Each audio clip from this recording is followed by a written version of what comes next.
And చెప్పాలంటే ఒక మనిషిని చూసినప్పుడు ఒక గొప్ప వ్యక్తిని కలిసినప్పుడు మనకు ఒక పాజిటివ్ వైబ్రేషన్స్ అనేవి కలుగుతూ ఉంటాయి. మీరు మీ ఇంటికి ఆహ్వానించారు మమ్మల్ని. అసలు నిజంగానే ఇంట్లోకి రాగానే మీకు అంటే ఇన్ ఫ్రంట్ ఆఫ్ కెమెరా కాదు, నేను మీకు పర్సనల్గానే చెప్పాను, ఇంట్లోకి రాగానే సమ్ పాజిటివ్ వైబ్రేషన్స్ వస్తున్నాయి సార్ అని చెప్పేసి. అట్ ది సేమ్ టైం మిమ్మల్ని చూసినప్పుడు అంటే ప్రభు గారి దగ్గర కంటే కొంచెం భయపడ్డాను నిజంగా. ఎందుకంటే మీరు నాకు తెలిసినా కానీ ఆయన అసలు ఎలా రిసీవ్ చేసుకుంటారో అని చెప్పేసి చాలా భయపడ్డాను. కానీ సో సింపుల్, ఎక్కడా కూడా ఇది కనిపించట్లేదు. డౌన్ టు ఎర్త్ అన్నట్టున్నారు మీరు. Thank you sir, thank you. Really it is very honour. ఎందుకంటే మీరు ఒక ఛానల్లో వర్క్ చేస్తూ డిజిటల్ ఛానల్లో మళ్ళీ మాకు ఇంటర్వ్యూ ఇవ్వడం అనేది నిజంగా మేము మా అదృష్టంగా భావిస్తున్నాం. Thank you so much first of all దానికోసం. సార్ ఎలా ఉన్నారు? ఇంటర్వ్యూలు చేసేవాడిని, ఇంటర్వ్యూ ఇస్తే నిజంగా అదే సార్, నేను అదే చెప్పబోతున్నాను. అసలు ఇది ఎంత అంటే నిజంగా ఇది చాలా గొప్ప విషయం. ప్రతి ఒక్కరిని ఎంత పెద్ద పెద్ద సెలబ్రిటీస్నైనా మీరు ఇంటర్వ్యూస్ చేస్తారు. ప్రభు గారు అంటే వాళ్ళు పరిగెత్తుకుంటూ వస్తారు. అలాంటి ప్రభు గారిని వాళ్ళు నేను ఇంటర్వ్యూ చేయబోతున్నానంటే ఇది నిజంగా సూపర్ అంటే సూపర్ సార్. నా దృష్టిలో మట్టుకు ఇది అదృష్టంగా భావిస్తున్నాను నేను. Thank you sir, thank you so much. అసలు మీరు నన్ను మీ ఇంటికి పిలిచి మరీ ఇంటర్వ్యూ ఇస్తున్నందుకు అండ్ మీ ఇల్లంతా కూడా మాకు చూపెట్టారు. నిజంగా అంటే ప్రభు గారే కనబడుతున్నారు ఎక్కడ చూసినా. At the same time madam అనుకోకుండా ఊళ్ళో లేకపోవడం, మేడం కూడా ఉంటే చాలా బాగుండేది. బట్ మేడం వచ్చాక మళ్ళీ ఇంకొక ఇంటర్వ్యూ ఇవ్వాలి మీరు. సెకండ్ ఇంటర్వ్యూ మీరు మాట్లాడరా? అంటే మేడం ముందు మీరు మాట్లాడరా? అదే కదా. అదేంటి సార్ బయట అందరూ హోమ్ మినిస్టర్, హోమ్ అంటే తనదే, ఇదంతా తన మినిస్ట్రీ.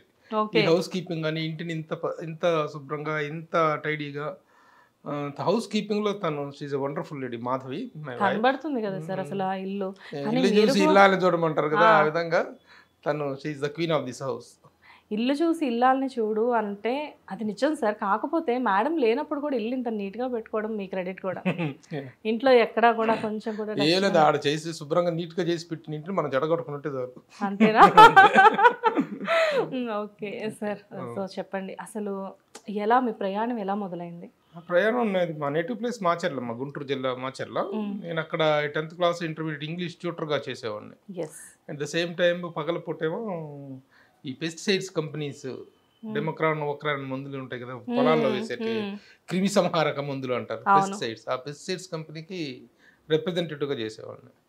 కానీ మాచర్ల అనేది ఒక చిన్న టౌన్, బాగా పెరిగింది మా మాచర్ల. కానీ అప్పట్లో చిన్న టౌను. ఇక ఇదే నా జీవితం, ఇంతకు మించి ఎదుగుదల ఉండదా? దిస్ ఈజ్ నాట్ నాకు ఉన్నటువంటి ఇంట్రెస్ట్లకి, టాలెంట్ అన్న నాకున్నటువంటి ఇంట్రెస్ట్లకి, నాకున్నటువంటి అవుట్లుక్కి I can expand myself అనేది అనిపించి one fine evening jump to Chennai. Macherla to Chennai. అసలు మీకు అప్పటికి మెడ్రాస్. అప్పుడు అసలు మీకు ఎప్పుడు అనిపించింది సార్ నేను డైరెక్షన్ చెయ్యాలి, డైరెక్షన్ డిపార్ట్మెంట్లోకి నేను వెళ్ళాలి అని చెప్పేసి? డైరెక్షన్ డిపార్ట్మెంట్కి వెళ్ళాలంటే అదే ఆ ప్రయాణమే డైరెక్షన్ డిపార్ట్మెంట్ వెళ్ళడం కోసం చేసిన ప్రయత్నం. అంటే ఒక మంచి అంటే 1980, నేను చెప్పేది 1985 November 17th ఎక్కేసా ట్రైన్. ఓకే, ఇంట్లో చెప్పారా చెప్పకుండా ఎక్కారా? చెప్పేది. నాకు ఇక్కడ చాలా సఫికేటింగ్ గా ఉంది, నేను వెళ్ళిపోతాను, నేను చెన్నై వెళ్ళిపోతాను, మెడ్రాస్ వెళ్ళిపోతాను, అక్కడే సినిమా ఫీల్డ్కి వెళ్తానని చెప్పేసి వెళ్ళడం జరిగింది అన్నమాట. అంటే జనరల్ గా మీలాంటి గొప్ప గొప్ప వాళ్ళందరూ ఇంట్లో చెప్పకుండానే బిగినింగ్ లో వెళ్ళిపోతారని చెప్పి చెప్పకుండా పోయిన సందర్భాలు చాలా ఉన్నాయి. అది ఎక్కడికి పోయామో కూడా తెలియకుండా పోయిన సందర్భాలు చాలా ఉన్నాయి. ఈసారి మాత్రం చెప్పే వెళ్ళాను, ఇలా వెళ్తున్నాను సినిమా ఫీల్డ్కి అని చెప్పి వెళ్ళాను.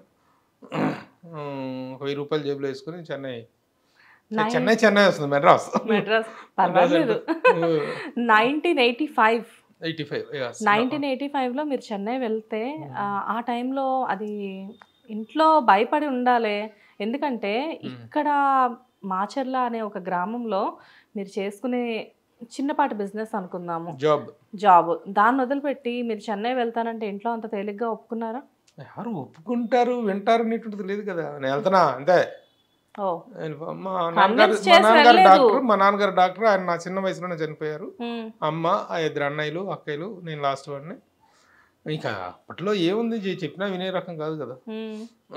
ఇంకా అందులో అబ్జెక్షన్ చేయడానికి కూడా ఏం లేదు. అప్పటికి డిగ్రీ పూర్తి అయిపోయింది, ఏం చేయాలో తెలియట్లేదు, ఖాళీగా ఉన్నాం. ఇప్పుడున్నంత వైడ్ ఇది లేదు అప్పట్లో, ఉద్యోగ అవకాశాలు కానీ ఆ ఉద్యోగం చేయాలన్న ఆసక్తి కానీ ఏం లేదు. అందులో ఇది కాదు మన ఫీల్డ్, ఇంకొంచెం బెటర్ దీంట్లోకి వెళ్ళాలన్నట్టు దీంతో వెళ్ళిపోతాను. వెళ్ళిపోయాను. 10 రోజులు ఒక నిరీక్షణ, 3 నెలలు నిరీక్షణ తర్వాత వడ్డే రమేష్ గారితో పరిచయం ఏర్పడటం. ముందు దాసనారాయణ గారితో పరిచయం. అదే పరిచయం అంటే వెళ్ళి అడగటం జరిగింది నేను. అసలు ట్రైన్ ఎక్కే ముందర మీరు ఎవరిని కలుద్దామని వెళ్ళారు? మీకు ఎవరు తెలుసు? Blind sailing. అదే ఎవరు తెలీదు. ఎవరు మెడ్రాస్ అంటే అదొక అసలు మొత్తం అంతా అదొక డిఫరెంట్ అంటే తెలుగు, హిందీ, ఇంగ్లీష్ 3 భాషల్లో మీ ప్రావీణ్యం మాకు తెలుసు. సో ఆ టైంలో మీకు తమిళ్ వచ్చా? తమిళ్ లేదు. అక్కడ పోయిన తర్వాత అసిస్టెంట్ డైరెక్టర్ అక్కడ సెటిల్ అయిన తర్వాత నేర్చుకున్నాను. ఓకే. అసలు భాష రాదు, మన ప్రాంతం కాదు, మన ఊరు కాదు, ఎవరు తెలీదు. ఏ ధైర్యంతో వెళ్ళారు సార్ మీరు అక్కడికి? అవన్నీ తెలిస్తే వెళ్ళలేమమ్మా, తెలియకపోవటమే ధైర్యం. తెలియకపోవడమే ధైర్యం. కొన్ని విషయాల్లో మనం ఏమీ తెలియకుండా దూసుకు వెళ్ళిపోవడం కూడా కరెక్టే అంటారా? అలా దూసుకు వెళ్ళి ప్రభు గారు ఇప్పుడు ఇలా కూర్చున్నారా? ఎంతో మందికి ఇన్స్పిరేషన్ అయ్యి. అంటే చెన్నై వెళ్ళిపోయారు. చెన్నై వెళ్ళిన తర్వాత అసలు ఫస్ట్ మీరు ఏంటి అక్కడ మీ మీటింగ్ ఎవరిని ఫస్ట్ వెళ్ళాము? ఒక తెలిసిన వాళ్ళ ఇంట్లో పేయింగ్ గెస్ట్ గా ఉన్నాను. అంతకుముందు నేను చెన్నైతో మద్రాసుతో నాకు పరిచయం ఉంది కాస్త. అంతకుముందు నేను మద్రాసులో ఒక పబ్లికేషన్స్ లో బాయ్ టు మేనేజర్ దాకా పనిచేశాను. అన్ని నేనే అనమాట. అందుగా పనిచేసిన తాలూకు తెలిసిన వాళ్ళు ఉన్నారు. వాళ్ళ ఇంట్లో పేయింగ్ గెస్ట్ గా ఉంటాను, మీ ఇంట్లో ఉంటాను, నేను సినిమా ఇండస్ట్రీలో ట్రై చేసుకుంటాను అంటే, నువ్వు ఎక్కడున్నా సందడిగా ఉంటుంది, ఉండవై బాబు మేము కాదన్నా అన్నారు. ఆ విధంగా మనీ ఆర్డర్ రాగానే వాళ్ళకి డబ్బులు పే చేయటం, వాళ్ళ ఇంట్లో పేయింగ్ గెస్ట్ గా ఉంటాం. ఈ బయట సినిమాల్లో అవకాశాల కోసం ప్రయత్నిస్తాం. దాసనారాయణరావు గారిని కలవటం, ఆయన రేపు కల్పించే ఆయన బిజీలో ఆయన ఉండరు. అప్పట్లో మరి అసలు చాలా బిజీయెస్ట్ పర్సన్ దాసనారాయణరావు గారు అంటే. చాలా తిరగటం జరిగిందనమాట. అప్పుడు ఆయనతో తిరుగుతున్న టైంలో ఒకరోజు ఆయన కలవటం కోసం వెళ్తే ఆయన ఇక్కడ లేరు, వడ్డీ రమేష్ గారి ఆఫీస్లో ఉన్నారు, విజయ మాధవి పిక్చర్స్ ఆఫీస్లో ఉన్నారు అన్నారు. అక్కడికి వెళ్తే అక్కడ కూడా మళ్ళీ దాసనారాయణరావు గారు కనిపి, సార్ నమస్కారం సార్ అన్నాను. అప్పటికి జేబులో డబ్బులు అయిపోయినాయి, తినడానికి కూడా ఇంత చేతిలో చిల్లర ఖర్చులు కూడా, టీ తాగడానికి కూడా డబ్బులు లేని పరిస్థితి అనమాట. వస్తుంటాయి కానీ లేట్ అవుతుంటుంది కదా తన ఖర్చులు. కనిపించాను. సార్ గురుగారు నమస్కారం సార్ అన్నాను. బాబు నువ్వు 11వ తారీఖున కనిపించమ్మా అన్నారు. ఇంకా అలా కళ్ళమ్మ నీళ్ళు వచ్చేస్తున్నాయి, ఏం చేయాలో అర్థం కావట్లేదు. అలా ఏడ్చుకుంటూ బయటకు వచ్చాను. బయటకు వచ్చేసి అక్కడ వడ్డే మాధవి పిక్చర్స్ ఆఫీస్, విజయ మాధవి పిక్చర్స్ ఆఫీసు, అలా ఆఫీసు ఇల్లు 2 పక్క పక్కనే ఉంటాయి. ఆయన రమేష్ గారి రెసిడెన్స్. ఆయన అలా ఆఫీసులో నుంచి వచ్చి ఇంట్లో నుంచి బయటకు వచ్చి ఆఫీసు పిట్టగోడ మీద చేయి పెట్టుకొని ఇలా పాన్ బరాక్ నమ్ముతా అలా నిలబడున్నాడు. ఆ పర్సనాలిటీ చూసి ఈయన వడ్డీ రమేష్ అయ్యి ఉంటారు అనుకున్నాను. కానీ నేనేం వెళ్ళలేదు ఆయన దగ్గరికి. మరి అది that is the game changing moment అనమాట. ఆయన ఇలా తిరిగేసి వచ్చి ఇంట్లో నుంచి ఇలా తిరిగేసి వచ్చి ఆఫీసులో నేను నిలబడ్డ దగ్గరకు వచ్చి నిలబడ్డారు. ఆయన నిలబడి కారు మీద చేయి పెట్టుకొని ఇలా పాన్ బరాక్ నవ్వుతుంటే అప్పుడు నేను మెల్లిగా దగ్గరికి, సార్ నమస్కారం సార్, మాది మాచర్లండి, ఇట్లా అసిస్టెంట్ డైరెక్టర్గా చేయడానికి దాసనారాయణ గారి దగ్గర కోసం వచ్చాను సార్, ఆయన రమ్మన్నారు కానీ లేదంటున్నారు సార్, తర్వాత కలవమన్నారండి అని చెప్పారు. ఎంత వేరే ఏం మాట్లాడలేదు. హరిచంద్రరావు ఆయన చాలా గంభీరంగా ఉంటాడు మనిషి, ఒక రాయల్ ప్రొడ్యూసర్ వడ్డీ రమేష్ గారు అంటే. హరిచంద్రరావు అంటే ఎగ్జిక్యూటివ్ డైరెక్టర్ నందం హరిచంద్రరావు గారు. ఆయన పిలిచి, ఈ అబ్బాయి అసిస్టెంట్ డైరెక్టర్ చేస్తాంటే నేను చెప్పానని చెప్పు గురుగారికి అన్నాడు. అంటే దాసనారాయణ గారికి. అంటే ఆయన ప్రొడ్యూసర్ ఆ సినిమాకి. కరెక్టే, కానీ అప్పుడే కలిసి మాట లేదు సార్. ఇట్లా మాచర్ల అంటాం కొంత ఫిక్స్ అయింది, ఎందుకంటే వాళ్ళకి మాచర్ల వాళ్ళ సామ్రాజ్యం. వడ్డే రమేష్ గారు విజయమాధవి అక్కడ సాయిబాబా ట్రాన్స్పోర్ట్, లారీ ట్రాన్స్పోర్ట్ అని వాళ్ళకి 200 పైగా లారీలు ఉండేవి. Macherla KCP cement first loaders వీళ్ళే. కాబట్టి మాచర్ల తరంతో మాచర్ల అంటంతో చిన్న ఇది ఏర్పడింది.